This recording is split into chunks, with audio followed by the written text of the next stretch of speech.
시인만세입니다. 안녕하세요.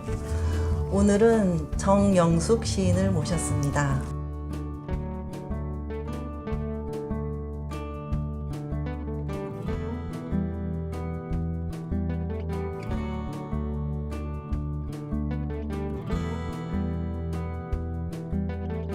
선생님, 안녕하세요. 네, 안녕하세요. 오랜만에 뵙는데요. 요즘 코로나로 힘든 시기인데 어떻게 지내셨어요?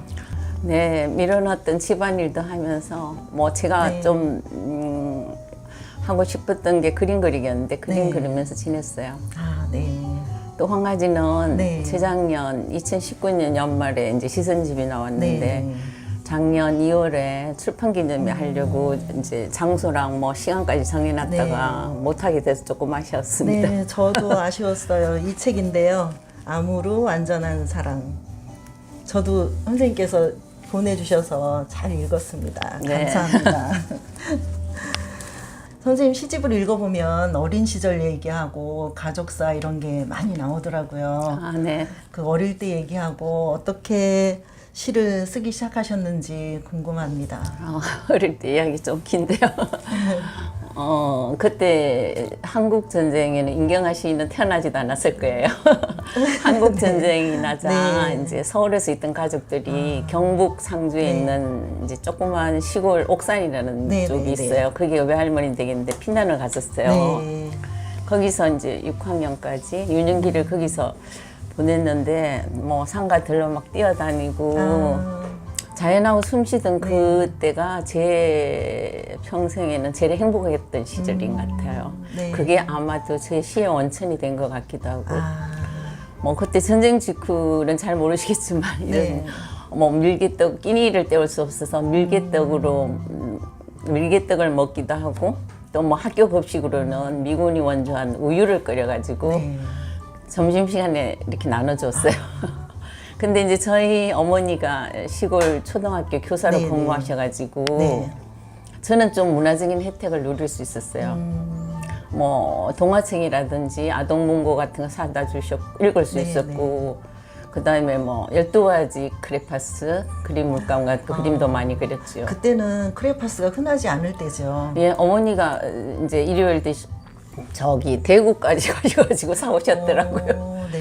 어디 이렇게 도시에 나가야 돼요. 거기는 네. 작은 시골이라서 없었어요. 네. 아, 그래서 뭐 그 그림 그리는 걸 좋아하고 네. 그때 읽었던 5학년 때 읽었던 폭풍의 언덕 그게 아직도 성인이 돼도 생각이 계속 네. 나더라고 이렇게 일찍 머릿속에 읽으셨네요. 예.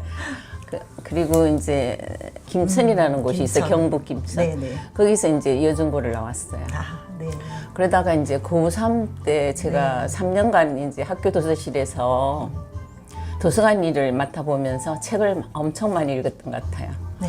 그때 읽었던 양은 제가 평생 지금까지 읽었던 거의 몇 배였던 것 같아요. 그러면서 뭐 소설, 한국문학전집, 세계문학전집 읽으면서 저도 글을 한번 써보면 어떨까 하는 생각으로 막연히 네. 문학에 이제 꿈을 꾸었죠, 그때. 아. 그런데 또 마침 담임 선생님이셨던 국어 선생님께서 일주일에 우리나라 시라든지 영시를 한 편씩 외우라고 숙제를 내주시고 또 국어 시간에 토론도 하고 했는데 네. 그때 제가 워즈워드 레인보우랑 데프딜스 또 에드가 알란 포의 뭐 에나벌리 같은 그 시기에 엄청 빠져가지고 네. 아 영문학과 공부를 하면 어떨까 하고 진로를 잡고 열심히 했는데 네. 뜻대로 되지 않아서 서울교육대학을 가고 그리고는 저기 결혼하고 나서 한참 뒤에야 이제 영어 영문학과를 네. 제가 편입해서 아, 편입해서 다니셨어요? 예예 제가 좋아하는 영시랑 영미시랑 네. 영미 소설 같은 거 읽으면서 네. 그때 그 공부한다면 시가 막 쏟아져 나왔어요. 그리고 등단했는데 네. 그게 아마도 저한테 직접적인 시를 쓴 동기가 됐던 것 같아요. 아, 네. 그러셨네요. 예예. 선생님 교육대학 나오셨으면은 학교도 예. 가르치기도 하셨을 것 같아요. 예, 한 초등학교. 10년간 서울에서 하다가 결혼하고 그만뒀는데 그때 이제 뭐 그림도 그리고 글도 숙작하고 네. 그러기도 했죠. 그러셨네요. 예, 예. 선생님께서는 93년에 등단하시고 지금까지 30여 년간 7권의 시집하고 활판 시선집 이거거든요. 예, 예, 활판 예. 시선집 작년에 나온 거죠. 그리고- 아니 19년에 나왔네요. 예, 재작년. 그때 나오고 그리고 그림으로 읽는 그림으로 있는 산문집인데 산문집 요거 따로 내셔가지고 7권의 시집하고 이제 2권 시선집하고 네 시선집하고 산문집 내셨어요. 2012년에는 제4회 목포 문학상 수상하셨고요. 아, 예, 예. 네. 2015년에는 시인들이 뽑는 시인상 받으시고 17년에는 경북일보 대전상을 수상하셨네요, 선생님. 아이고 참 부끄럽습니다. 아, 꾸준히 시를 쓰시면서 활동하시는 선생님 보면은 참 부러운데요. 선생님께서는 시를 다작을 하시는 편이라고 들었어요. 아, 예. 시를 쓰는 패턴이나 노하우가 있으신가요? 제가 그때 이제 그 공부하고 나서는 네. 시가 엄청 쏟아지더라고요. 네. 90년도부터인데 네. 제가 이제 어릴 때부터 일기를 쭉 써왔거든요. 네, 네. 성인일 때까지도 네. 계속 썼는데 그 일기 쓰는 게 몸에 뱄는지 이제 저녁에 앉으면 그냥 시를 매일 적기도 하고 네.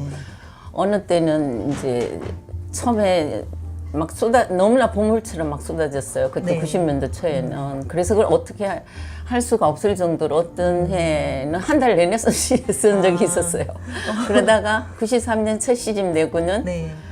2001년 옹긴 너희 집 네 번째 시집 나올 때까지 거의 8년 동안에 4권을 냈으니까 네. 2년마다 한 권씩 낸 편이에요. 그러시네요. 그런데 이제 그 후로 또 집안일도 있고 하니까 네. 그렇게 안 쏟아지더라고요. 그것도 시도 쓸 때도 나올 때가 있는 것 같아요. 그런가 환경도 제약을 받고. 네. 그렇게 해서 뭐 좀 다작인데 네. 내가 보기는 그래도 시는 많이 써놓는 게 좋을 것 같아요. 나올 때.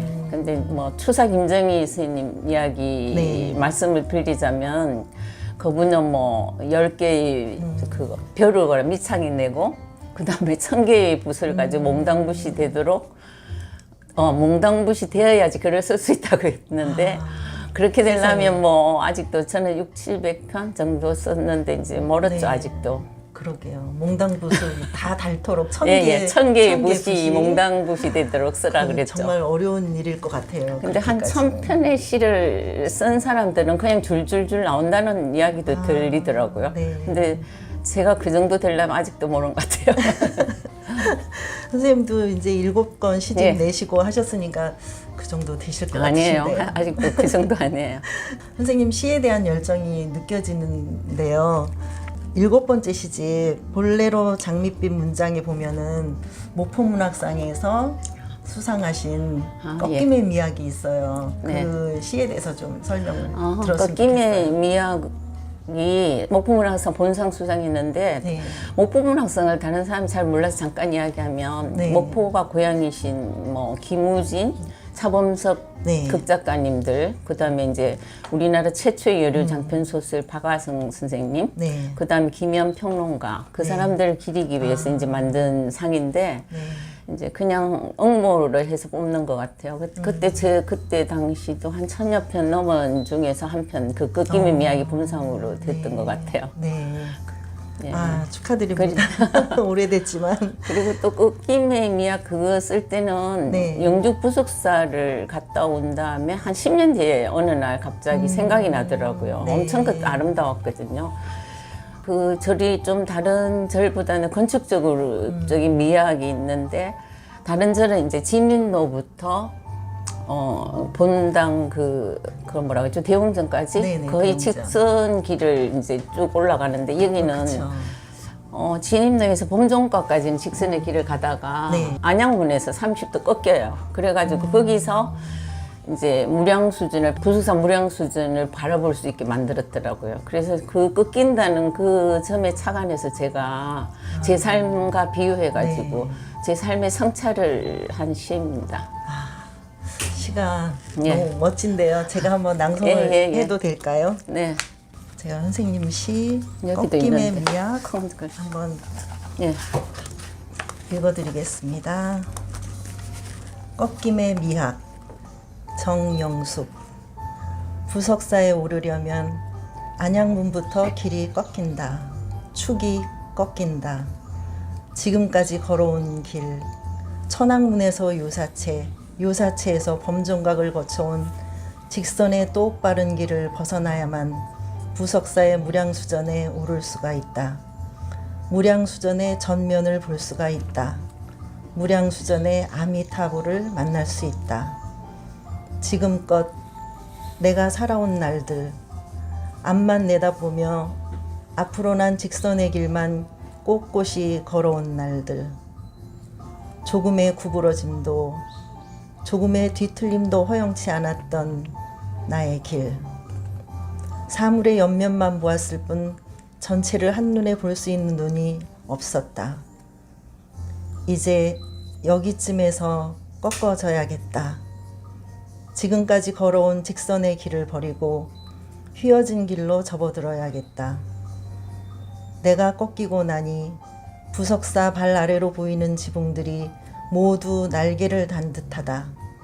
소백산맥 준봉이를 날아오르는 나를 향해 무량수전을 지키는 석탑이 불을 켠다. 서방 정토를 향해 길을 밝힌다. 너무 길죠. 아니에요. 이것도 너무 한번 멋진 저는 시입니다. 시가 거의 이제 연필을 잡잖아요. 네, 쓰려고. 네, 네. 그러면은 끝까지 좀 많이 이렇게 줄줄 나오는 시들이 있어요. 아. 이것도 그냥 그렇게 쓰는 시예요. 한 번에요? 예, 예. 어떻게 한 번에 이렇게 쓸 수 있을까요? 근데 너무 긴것 같네. 이제 여기쯤에서 꺾어져야겠다. 그게 그 30도 기울어진 거에서 착안을 하셨다는 예. 거기서 말씀이죠? 봐야지 이제 보이니까. 네. 그런데 그 30도 꺾어진 길 때문에 이렇게 멋진 시가 나오니 예. 놀랍습니다. 예. 정형숙 시인하면 그림을 빼놓을 수가 없는데요. 2001년 문예지능기금으로 발간한 시집 옹딘느의 집 아, 네. 하고 2016년 7번째 시집 이거. 네, 볼레로 장밋빛 문장 이렇게 하고 그 다음에 암으로 시선집. 완전한 사랑 시선집.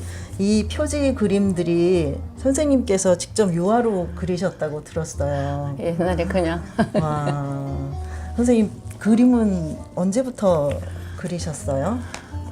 제가 좋아하기는 뭐 어릴 네. 때부터 제가 초등학교 때부터 네. 좋아하고 뭐 상도 받고 이랬는데 네, 이제 또 요거 때는 제가 뭐 문화기기를 가고 싶다 그랬잖아요. 네. 그러다가 또 뭐 이제 교편 한 10년 잡으면서 네. 이제 그때 제가 대학 시절부터 유아 네. 습작을 시작해가지고 명동 화랑에 그때 뭐 한 몇 달 다니기도 하고 교편 생활하면서 이제 애들 이렇게 그림도 네. 많이 드로잉 같은 것도 좀 많이 연습도 하고 그러면서 그냥 지내다가 그러면은 시보다 훨씬 오래 하셨네요. 예. 그림은. 제가 그림을 더 좋아했던 것 같아요.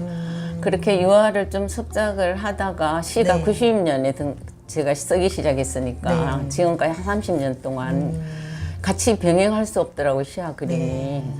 이제 시를 쓰면 또 그림을 못 그리고 그림을 네. 그리면 시가 또 안 써지는 것 같아요.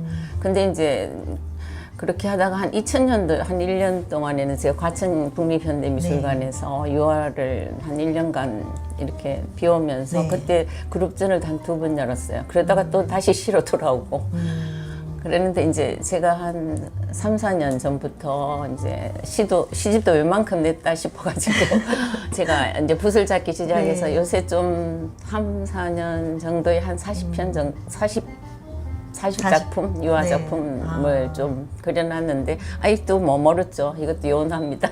작품이 큰가요? 아니면 사이즈는? 뭐 15호 큰 거가 제일 큰 건 30호, 20호. 네. 저는 주로 20호 정도를 그리고 뭐 주로 인물화를 제가 인물화를. 좋아해서 제 자화성도 그리고 애들도 그리고 네, 이러면서 네. 제가 지난번 전자시집을 읽고 끝났는데 표지를 제가 네. 요즘 그린 걸로 좀 이렇게 내고 하니까 조금 보람은 있는데 좀 창피합니다. 이런 것들. 아니에요. 너무 멋진 것 같아요. 아니에요. 그림 그리시는 선생님 모습이 보고 싶어지는데요. 전시회도 한번 하셔야 될 것 같아요. 그럼 이렇게 40편, 50편 작품이 모이셨으면. 예, 아직도 10년 더 그리다가 좀 어디 가서 좀 배워야 될 것 같아요. 네. 서툴러서. 그 그림이 있는 산문집 네, 여자가 행복해지는 그림 읽기. 예. 이것도 선생님께서 이제 얼마 전에 2013년. 13년. 2013년에 내셨네요. 예, 예. 저는 얼마 전에 보내주셔서 너무 행복하게 잘 읽었습니다, 선생님. 그림과 시가 참 잘 어우러진 산문집인데요. 네. 너무 부러웠어요, 선생님. 이렇게 미술관도 엄청 많이 다니신 예, 것 같고 예. 보니까 그랬는데 어떻게 이런 책이 나오게 됐어요? 이거는 네. 2013년에 이제 제가 이담 출판사에서 이거를 투고를 했어요. 이게 뭐 내자면 이제 많이 돈이 드니까 투고하니까는 그냥 이걸 내주는데 이걸 어떻게 하게 됐는가 하면은 2003년부터 제가 이제 그 전에도 그림을 좋아하니까는 시를 어떻게 하면 그림을 많이 보면서 네. 이제 그림 속에 있는 스토리랑 색채를 어떻게 시로 형상할까 좀 고민을 많이 하고 있었어요. 시를 2000년도에. 그러던 차에 이제 예지랑 문학과 의식에서 2003년에 이렇게 원고 요청을 받았어요. 네. 그래서 예지에서는 시가 있는 풍경 해서 3년간 연재하고 네. 문학과 의식에서는 정영숙의 아틀리에라는 그런 그 꼭지로 네. 6년간 해가지고 2003년부터 2009년까지 네. 두 잡지사에 낸 거를 모았다가 뒀다가 어디 낼 데가 없어 2013년에 이제 좀 네. 5, 6년 뒤에 나온 거죠. 아, 그렇게 됐는데 이제 그때 당시는 또 애들이 외국에 나가 있어가지고 제가 워낙 뮤지엄을 좋아하니까 많이 볼 수 있었고 네. 또 뉴욕 쪽에서는 딸이 살아가지고 이제 뭐 메트로폴리탄 뮤지엄이나 모마 뭐 이런 데를 수차례 갔으니까 제가 이제 여기 나온 그림들도 사진을 찍어서 직접 또 이렇게 넣기도 직접 하고 다니시면서 찍으신 예, 거예요? 직접 넣기도 하고 그러셨네요. 또 이제 유명한 그러니까 제가 다 잊어버렸는데 오래돼가지고 이제 뭐 저기 우리 박재천 선생님한테는 김한기 그림하고 매치시키고 네. 그다음에 이중섭의 두 아이와 물고기야 개 이런 거는 오타본 선생님의 그때 시집 벙어리 장갑 나올 때 하동을 또 매치시키고 그다음 제가 좋아하는 프리다 kahlo나 그다음에 뭐 고갱 이런 그림들은 제 시를 넣기도 하고 하면서 이제 그러니까 다른 분들 시도 넣고 선생님 시도 예. 넣고 하시면서 예, 그림하고 매치를 시키셨네요. 예 그런데 박노수 선생님이 네. 그때 이제 이렇게 이걸 했는데 바로 이거 못 보시고 2013년 2월에 돌아가셨어요. 이거 3월에 나왔었거든요. 그게 좀 아쉬웠죠. 네. 안타깝고. 예, 그래서 이게 좀 많이 의외로 많이 팔리고 꽤 반응이 좋았어요. 네. 네. 그러셨을 것 같아요. 예, 저도 예. 참 재밌게 읽었거든요. 아, 감사합니다. 선생님 시 한 편 낭송해 주시면은 좋겠습니다. 네, 제가 그 볼레로 장밋빛 문장에 있는 네.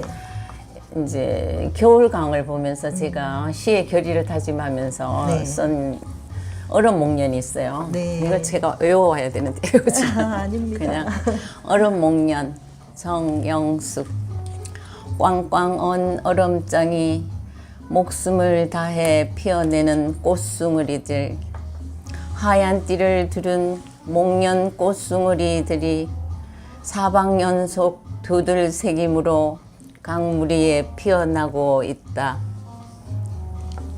뭉게구름처럼 솟아오르는 저 희디흰 얼음꽃들은 마음의 경계를 지우려 겨우내 강물이 제 여린 살을 파헤치며 파묵의 길을 내든 흔적들이다.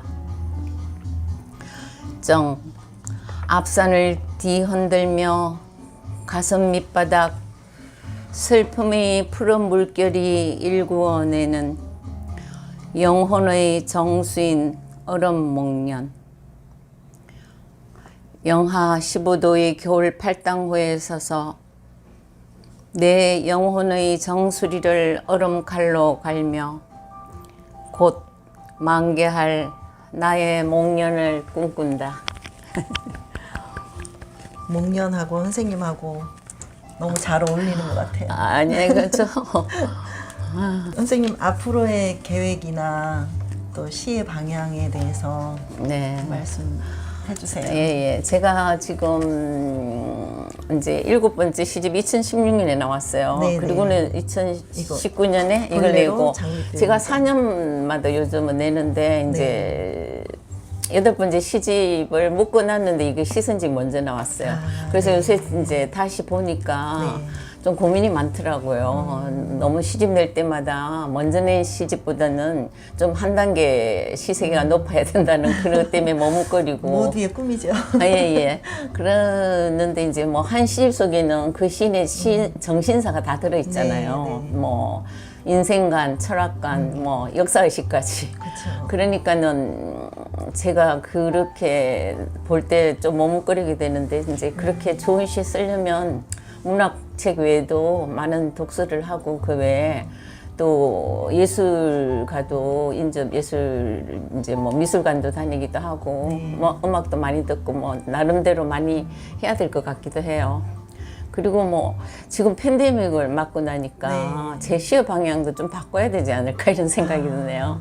너무 내 자신이 안주하고 주위에만 돌아보면서 썼다는 게 좀 반성도 되고 작년같이 큰 이런 걸 재앙을 맞고 보니까 시도 갑자기 못 쓰겠더라고요. 그래서 앞으로는 인류가 부딪힌 뭐 여러 가지 기후 문제라든지 생태계 문제 같은 것도 생각하면서 그쪽에도 관심, 자연 환경 이런 거 관심도 가지면서 써야 될 것 같아요. 근데 저는 그런 내 눈을 돌려보지도 않았었거든요, 이때까지요.